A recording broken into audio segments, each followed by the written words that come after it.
Yesterday, in part one of this series, which I've linked above, I told you how even high achievers who want to do things really, really well and who get pretty stressed out and pissed off if they feel like they're not doing things really, really well, even high achievers can inadvertently cap their own performance if their brain gets stuck below the line or it gets stuck in a threatened, fearful state. If you haven't listened or read to part one of the series yet, I want you to go back and read it or listen to it before continuing. Otherwise, this might not make a lot of sense. I've linked part one above. Now let's jump into part two. Your brain's protective mechanisms are kind of like your body's immune system. There's nothing wrong with having protective mechanisms in your brain, just like there's nothing wrong with having an immune system in your body. And there's also nothing wrong with your brain's protective mechanisms getting activated sometimes, just like there's nothing wrong with your body's immune system getting activated sometimes.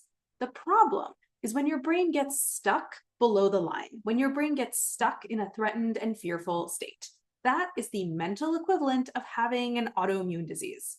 When you have an autoimmune disease, your immune system starts attacking healthy tissue instead of pathogens, and then the mechanism that's supposed to keep you healthy is now making you sick. The exact same thing happens when your brain gets stuck below the line, when it gets stuck in that threatened and fearful state.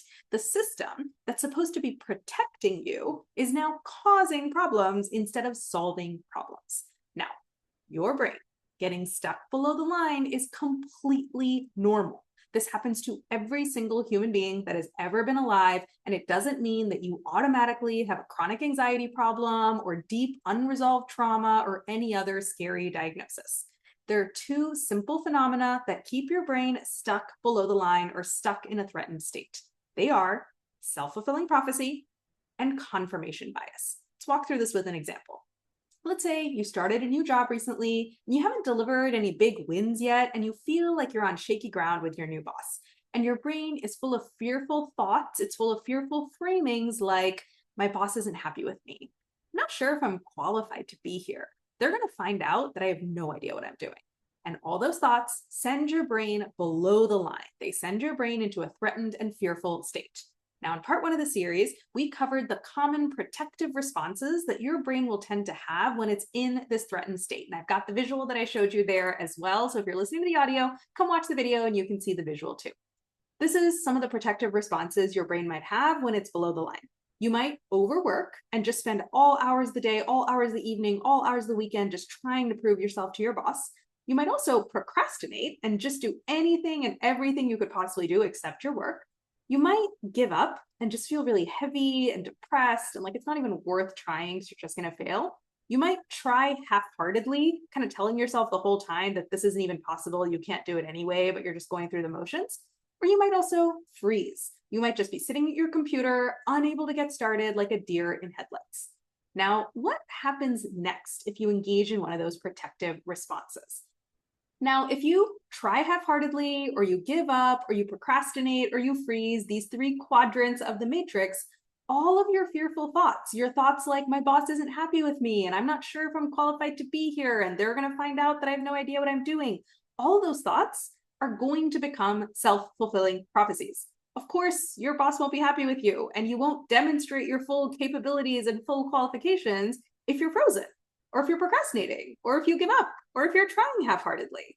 This is the first way that your brain accidentally gets stuck below the line. This is the first way that a quote-unquote healthy immune response turns into an unhealthy autoimmune disease. The protective mechanism that your brain chooses to neutralize the threat actually makes the threat worse, aka self-fulfilling prophecy.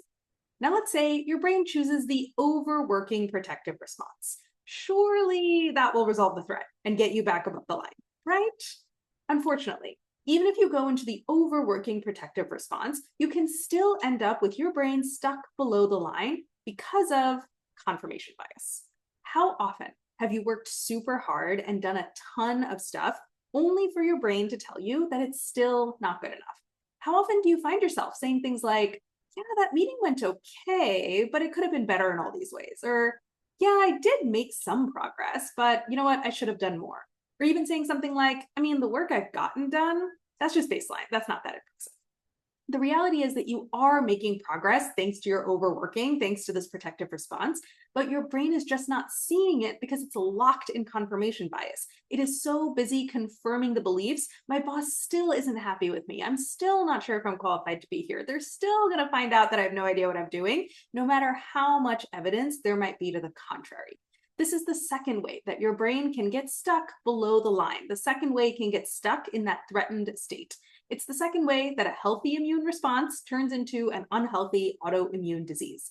In this case, your brain's protective mechanism makes you so vigilant that you keep seeing evidence of the threat everywhere, no matter what you do, aka confirmation bias. Now, I just want to say this one more time. It is normal for your brain to get stuck below the line. Everybody experiences self-fulfilling prophecies. Everybody experiences confirmation bias. None of this stuff means that something is wrong with you. This is how healthy human brains work. And the other thing I want to tell you is that your brain has auto-toggled from below the line to above the line on its own plenty of times. Yes, self-fulfilling prophecies and confirmation bias can keep your brain stuck below the line longer than is helpful. But I'm not trying to tell you that you spent the last 20 years below the line in a threatened state and I'm the only one that can save you. It's nothing like that. Your brain moves between these two states on its own already. My only goal is to give you more control over that switch so that you can toggle it on demand instead of waiting for it to magically happen all on its own. To go back to the immune system analogy, sometimes you get a fever and it resolves on its own. That's your brain going below the line for a little bit and then coming back above the line on its own. And sometimes you get a fever and it runs so high that it's dangerous for your body. And you need to take some Tylenol or go to the doctor or do some other kind of external intervention to prevent the fever from hurting you. That's your brain getting stuck below the line and inadvertently hurting you instead of helping you. And then you need to use some coaching tools to manually pull your brain back above the line. So how do you actually toggle that switch? That is what we're going to cover tomorrow with the 5 R's of bringing your brain back above the line. Make sure you're subscribed to my email newsletter so you don't miss a thing. You can subscribe at poojav.substack.com, or I've also included the link above. Or even easier, just come talk to me and let me help you. You can drop by anytime for a no strings attached coffee chat. Here's how they work. You tell me what's on your mind, what problem you're facing that's got you feeling stressed out or stuck, and then I'll help you pull your brain from below the line to above the line so you can see the best way to handle your situation. And I can also give you some advice based on the hundreds of hours I have spent coaching high achievers just like you in very similar situations. And then once our call's done, off you go on your merry way, unstressed and unstuck. The link to book a free coffee chat is above.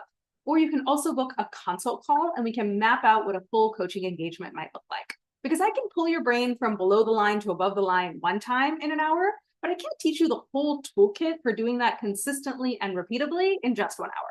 But I can teach you that toolkit over the course of an entire coaching package. And the sooner you learn the skill, the sooner you are going to create the life and the career that you actually want, one that feels as good on the inside as it looks on the outside. Let's start today. The link to book a free consult call is above, or if you're listening on Instagram, all the links are in my bio, or if you're listening on the podcast, all the links are in the episode description.